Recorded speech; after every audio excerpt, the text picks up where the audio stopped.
तो गाइस ये फ़ोन हमने कल इसको रिबॉल किया था CPU MMC को, फिर ये फ़ोन ऑन नहीं हो रहा था और इसमें मसला ये था कि ये जैसे हम ऑन कर रहे थे तो ये स्क्रैच हो जाता, पूरा डिस्प्ले स्क्रैच हो जाता था, इसमें ये मसला आ रहा था।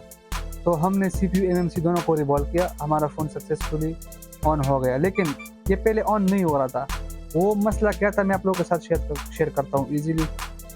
अच्छा, फ़ोन ऑन कंडीशन में ही आपको मैं चेक करवाता हूँ।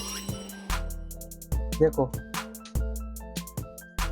ये जो यहाँ पर एक छोटा सा रजिस्टर लगा होता है ना, ये ग्राउंड के साथ टच होता है, ठीक है। ये रजिस्टर यहाँ से यहाँ पर शिफ्ट हुआ था, तो इस वजह से हमारा फ़ोन ऑन नहीं हो रहा था, और ये रजिस्टर मैंने दोबारा अपनी जगह पर फिक्स किया और हमारा फ़ोन सक्सेसफुल ऑन हो गया। तो जब भी आपका डिस्प्ले ब्लैंकिंग कर रहा हो, स्क्रैच कर रहा हो, ये मसला आता हो ना, तो सिंपली सॉल्यूशन ये है कि आपने रिवॉल्व करना है दोनों को, CPU MMC दोनों को। तो हमने दोनों रिवॉल्व किए और हमारा प्रॉब्लम फिक्स हो गया अल्हम्दुलिल्लाह। तो ऐसे मज़ीद अच्छी वीडियोज़ के लिए हमारे चैनल को सब्सक्राइब कीजिए। Thank you for watching, see you next time. अल्लाह हाफ़िज़।